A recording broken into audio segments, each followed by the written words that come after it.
Thank you so much for inviting me to be your first webinar guest. It's a true honor. Before we begin, I want to talk to you a little bit about why I wrote Your Network is Your Net Worth. Several years ago, during my time at Virgin America, I had one of those moments. It was a moment when I realized my career was at an all-time high. My social life was great. I was meeting tons of people. Things were really, really good.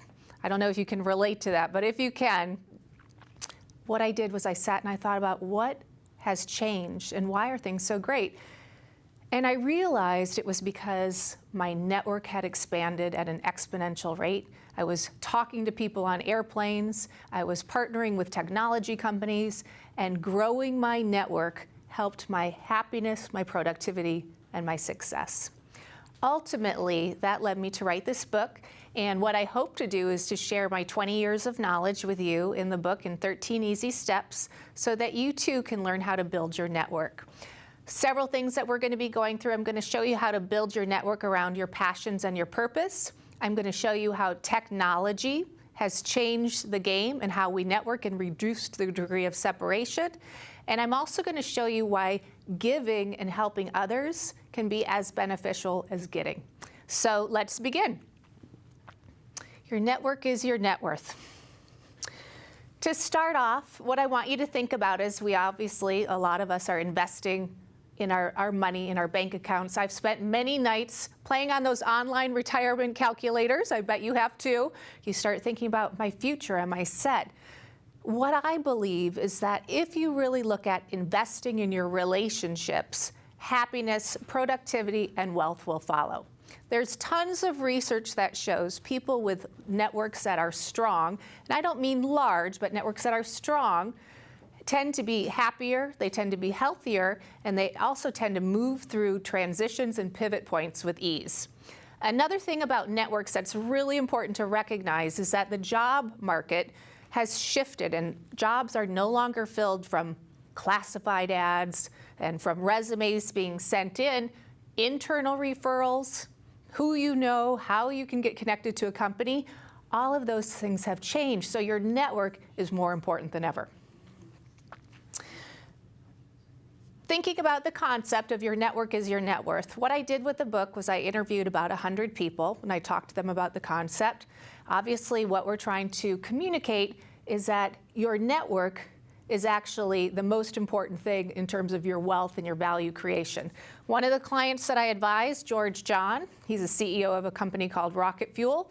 I was talking to him about the concept, and he's a very brilliant man. He's a PhD, and he said, you know, I've never really thought of it that way, but he started tracking back his career success. His first job was because of a relationship that he had made at graduate school. His next company that he worked at was a connection that he had also made, somebody in his network. When he started to start his own business, the funding that he received, people in his network. When he started to look for partners and hiring people, all people from his network. So George said to me, the present value of my network has always eclipsed the value of my current assets by millions. I just tried to be helpful, and the result was that all of my favors were repaid 10 times. So think about that. Think about the value of your network, and let's start talking about how you can grow it and define the next steps that you should take. Another thing to think about is my belief is that networking isn't just about who you know. It's more of an inside job. Now, this is a big shift. In the past, people thought about networking as get the business card out, go to the civic event, meet as many as people as possible. My belief that networking actually is an inside job first. It's transformational. It's not transactional. It's not just about meeting people and getting. What you need to do to be a successful networker is be an inside thinker first and think about how you can be the best you can be. To do that, what you need to do is develop a transformational attitude. And what I mean by this is that you need to be authentic. There's a great quote by Jung, the privilege of a lifetime is being who you truly are. It's being authentic. It's about being honest. It's about connecting with people on passions and values. So my viewpoint on networking is that you really need to think about what do you love, what do you care about, and where are you trying to go? You need a roadmap first to be a successful networker. So how are you going to do this? How are you going to create a roadmap? Well, fortunately, I've worked with a lot of companies over the last 20 years. And what I found is that companies that have a succinct core pillars or succinct brand mission are more successful. With that in mind, here's an example of one. There's a large technology company. You can probably guess which one it is, but their 3 core pillars are beautiful, innovative, and simple. 3 very easy words, but it gives the company a roadmap for product development. It gives them a roadmap for figuring out engineering, where they want to go. They use that as a filter. So what I've done in the book is I've created a test called the funnel test, and with the funnel test, you can create your own roadmap. So here we go. This is a funnel test. It's a 3-step process. You define your 3 passions, and these can evolve over time. You define a tonality, and then you define a succinct purpose. So let me give you an example of a funnel test. This is Shira Lazar. Shira is the co-host of a great website called whatstrending.com. And what's interesting, when I asked Shira to do her funnel, she did it immediately. It took her about 2 minutes. She put the funnel together. It was very well defined in her mind what she's passionate about, what she's trying to achieve, and the tonality she wants to bring to her message. I found that people that have succinct ideas about what they're passionate about and what their purpose is, it's easier for them to effectively network because they can choose what events they want to go to. They can understand what they should be posting about online. It gives you a filter for your actions and behaviors so you can be more efficient. So Shira, she graduated from college. She decided she wanted to be in the broadcast industry, which is obviously a very competitive industry. It's typically an industry where you have to work many years just to get your foot in the door, and you move from D county to C county to B county, and maybe you get to a major metropolitan market if you're lucky. Shira is a go-getter. She's a hustler, and she decided she wanted to network her way and forge her own path. She decided her passions are people, storytelling, and technology.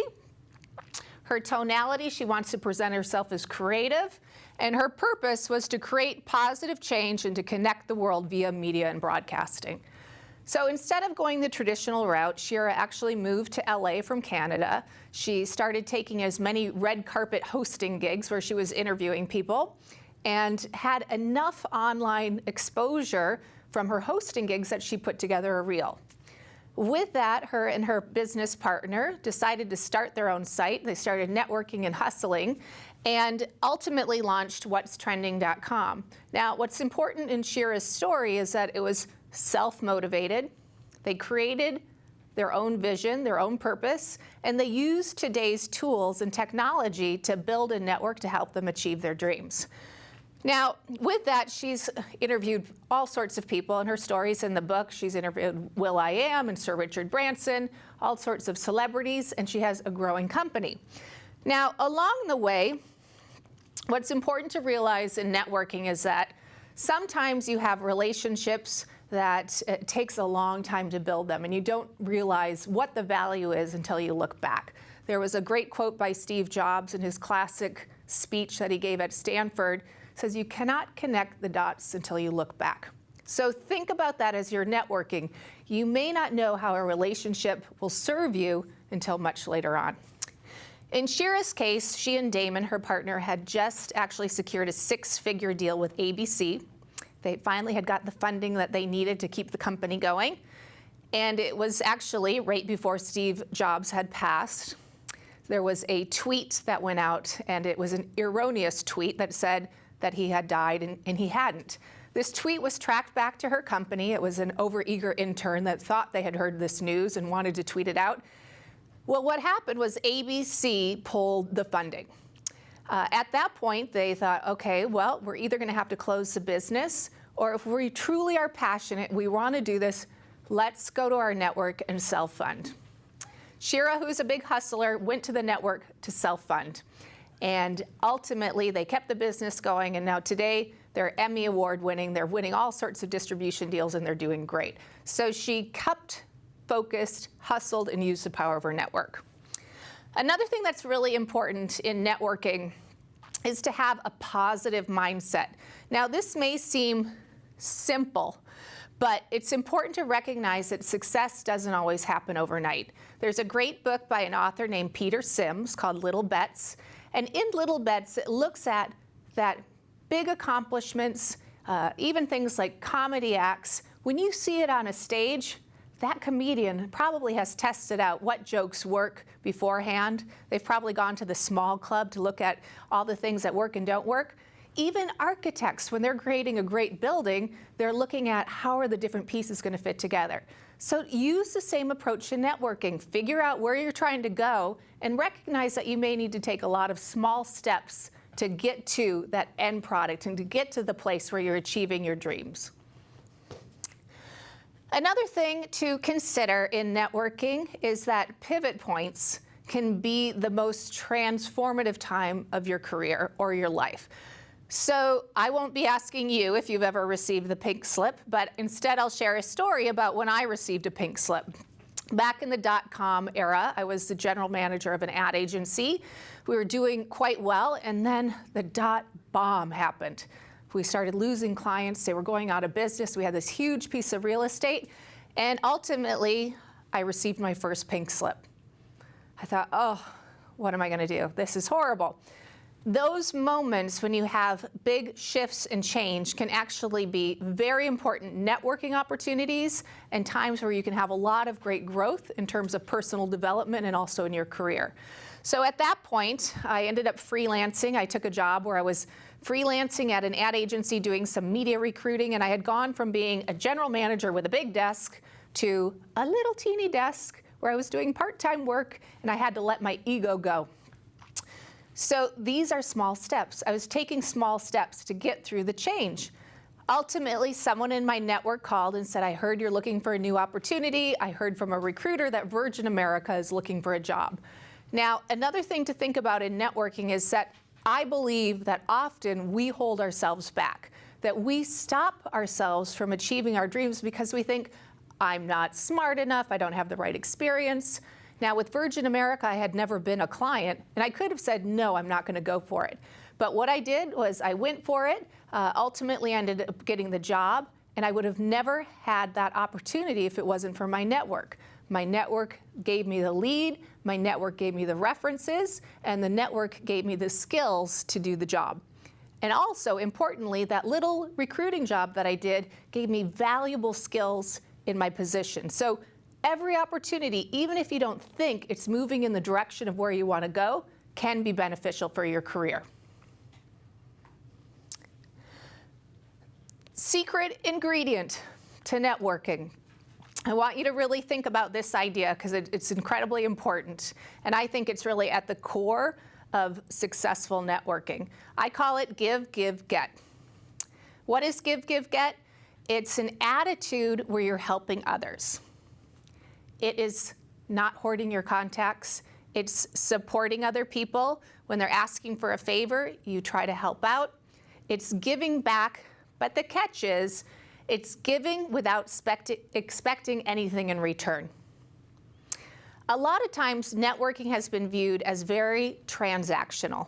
I give you this, you give me that. I want you to change your mindset, and instead of just thinking about the me and how can I help me and what can I get out of it, shift and start thinking about the we. How can I help others in my network? How can I help people that I meet at a conference? What can I do to bring value to the relationship? When you start bringing value to your relationships, you're going to have stronger relationships and stronger ties. When that happens, at the point when you need to make an ask or you need to turn to your network for help, you're going to have more of a safety net. So always think about, what can I do to give back? A couple simple things to think about. One phrase, 4 little words, how can I help? It's amazing how powerful that can be if you are genuine and really want to help people in your contacts. What you will get back, as George John, the CEO, mentioned, is usually tenfold. Now, small actions can make a difference too. So I'm not saying that 99% of your time has to be about giving others. I'm saying take a mindset of helping and bringing value to the table. Very important in networking.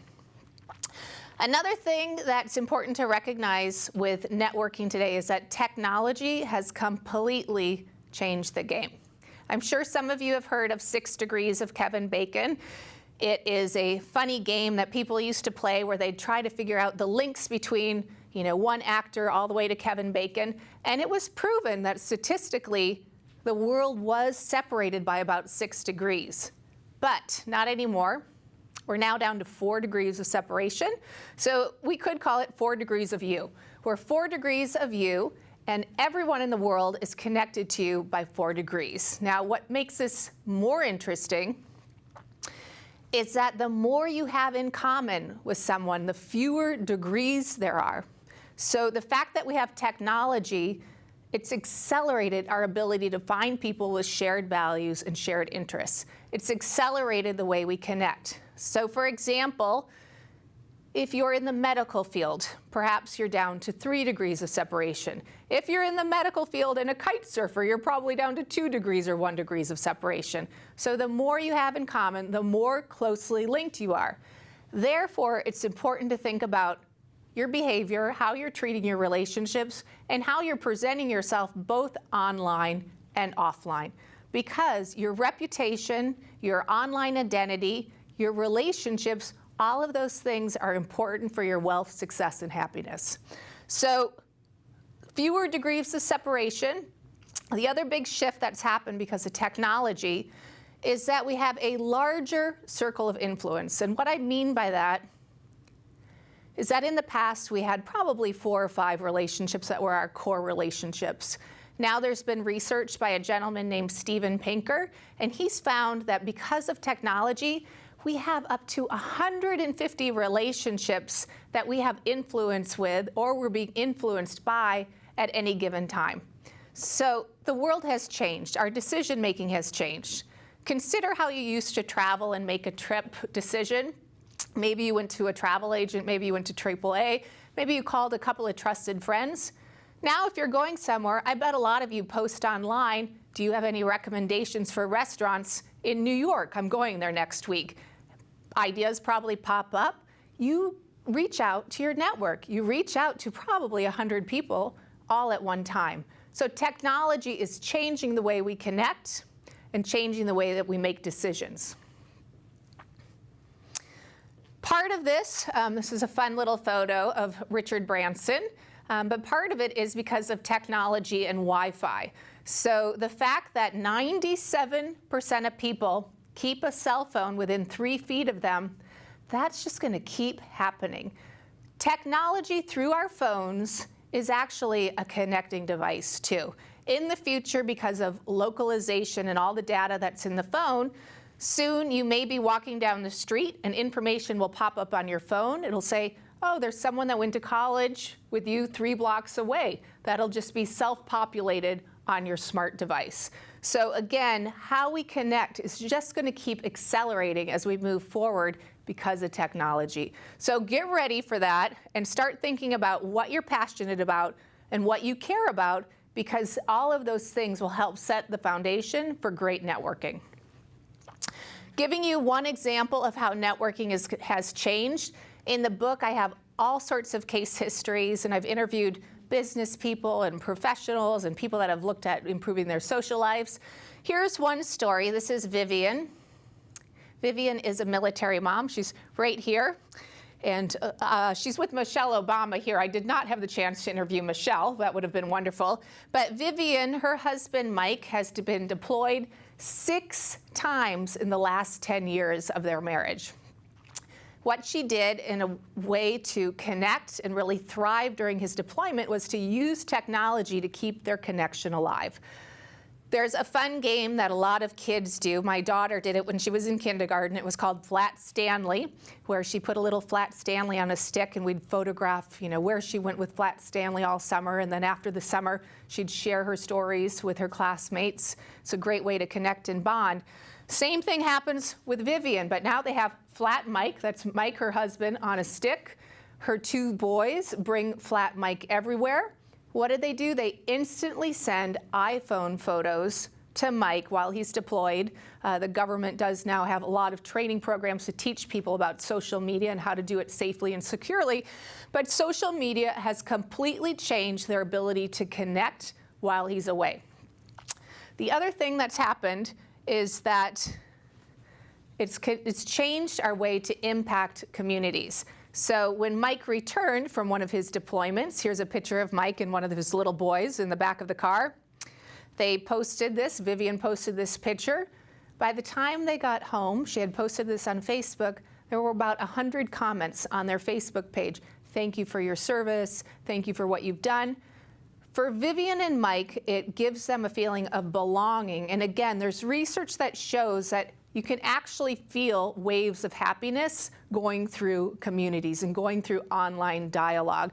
And she also feels that it shows other people that they'll have their chance to have someone return.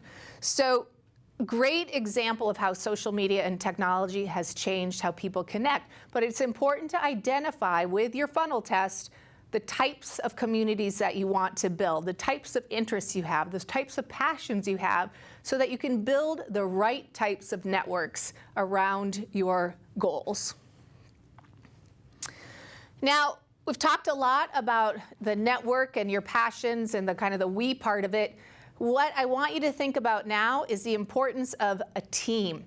Networking is not just about having a list of contacts. It's not just about a database of 10,000 people. You have a core team, and then you have a larger team. This quote by Robert Redford, I think, is very relevant. Problems become opportunities when the right people come together. So I want you to think about your core team right now. Who's in your network? Who do you go to when you have the flat tire? Who do you go to when the car breaks down or you have that pivot point that you're dealing? That's your core team. It's very important to add value to those relationships, to communicate that you respect them, that you appreciate them, and to make sure that those relationships are strong. It's also important to think about your network based on your funnel test. If you put something like health and fitness in your funnel, do you have people in your network that are also interested in health and fitness? If not, you may need to start building up secondary relationships or secondary activities to support your passions and purpose. So again, my approach to networking is very specific based on goals and a purpose. The reason that we do that is so that you can be more efficient, more productive, and reach towards higher goals and achieve more with your life. So a couple things to think about with core circles. I want you to think about it both within your business kind of relationships and also your personal relationships. What I've found, and when I've interviewed people, is that small actions can actually damage relationships really quickly. So it's important to stay away from negative talk, gossiping, backstabbing, all those things where we can easily be at the water cooler and start laughing about someone that's doing X, Y, or Z. It's important to be honest, to value every individual, and recognize that today's intern can be tomorrow's CEO. That today's relationship with someone at the office, even if you're not best friends with them, that relationship can impact your future. So try to keep your side of the street clean, try to have positive relationships, try to stay away from hierarchical thinking, and recognize that great relationships and great ideas can come from anywhere.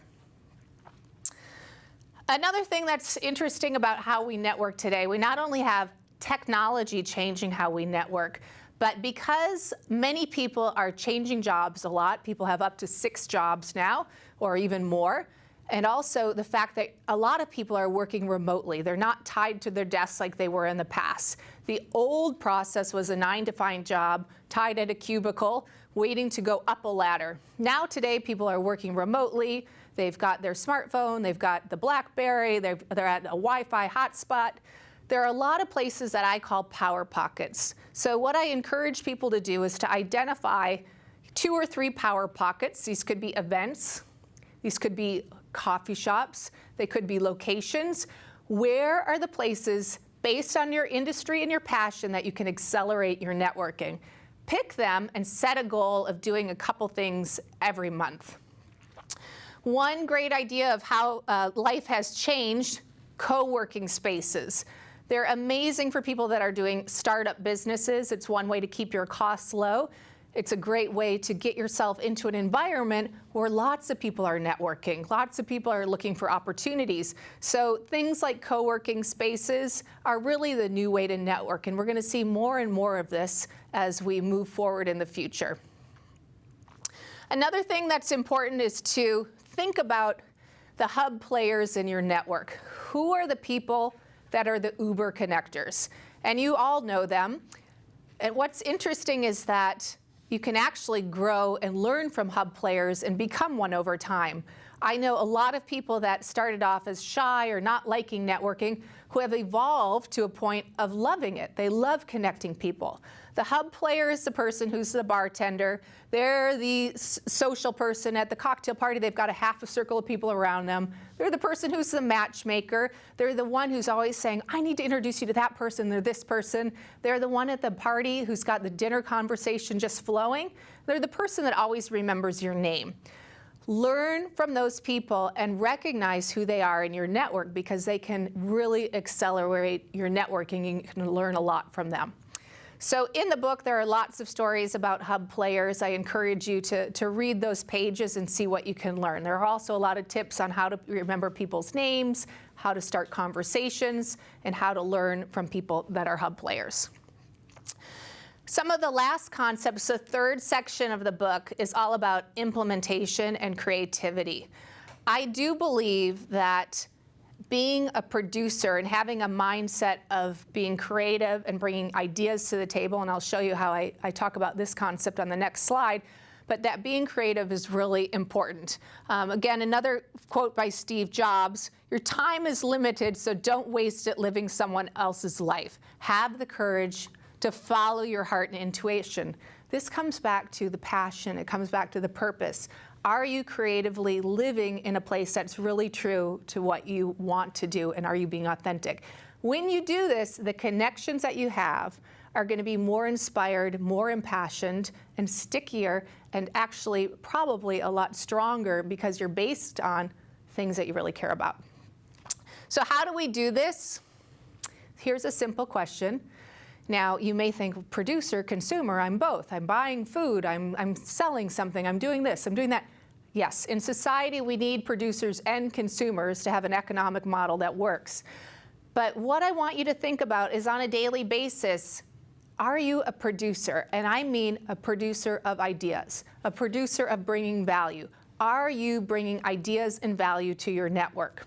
One example, Matt Van Horn, who's interviewed and he's in the book, he was going to a conference. He wanted to meet one of the keynote speakers, and he thought, how can I bring value to the keynote? He looked at the list of people that were attending the conference. He wrote this gentleman an email, and he said, I see you're going to be at this conference. I know 4 people, X person, X person, X person, X person at the conference. I would love to introduce you to them if that would be of value. So here he was looking at a person that he wanted to meet, but bringing value to the table. So being a producer is someone that isn't just following the regular path. They're thinking about raising the bar, doing things the best that they can. One example of this, I'll just reflect back on my time at Virgin America, but one example of doing something differently and how it can create stickiness, the safety video that we did for Virgin America was an animated safety video. At first, a lot of people thought, why are they animating this safety video? What happened was that people were more engaged, they were listening to the content, they were going to YouTube and they were looking at it afterwards, so the message was delivered in a much more effective way. I want you to think about that business example in your networking and in your personal life. How can you deliver your message in a more effective way? Try to think like a marketer, have fun, and let your passions come through. Another thing that's important with networking is looking at partnerships, key influencers, and how they can help you extend your reach. Today, it's very easy to go online to see people that have large circles of influence on various topics. I encourage you to follow them. I encourage you to look at websites that are about your topics that you're interested in. Get involved in those communities. Join those groups. One of the most productive groups I belong to is a Facebook group where I just talk to other writers and I ask some ideas and tips and contacts. Find groups that you can belong to online or off where you can really tap in and learn from each other and give back where you can bring value to the relationships. The last concept that I want to talk about, and again, these are all ideas that are thoroughly brought to life in the book, but making successful asks. A lot of times in networking, we get uncomfortable when we need to make an ask. Maybe you're looking for a new job. Maybe you need funding for a project. Learning how to turn to your network when you are in times of need or times of opportunity is very important. So my belief around making asks, unless you're a CFO, I don't believe that it should all be numbers-based. People are going to remember how you made them feel, not what you said. So think about the emotion behind your story, think about the value you can bring to the table, and think about why someone should get involved in a project or why they would be interested in your ask. One quick story about that, I'll just tell one of them. Dr. Brent Ridge, he's here with the gray coat on, and these are stories that are in the book. This is Michael Susi, another filmmaker in the book. Dr. Brent Ridge was working at Mount Sinai, and he was given a project to raise $10 million in a very short window of time to fund a new building. He thought about it. He thought about, well, this is a wellness facility for the aging.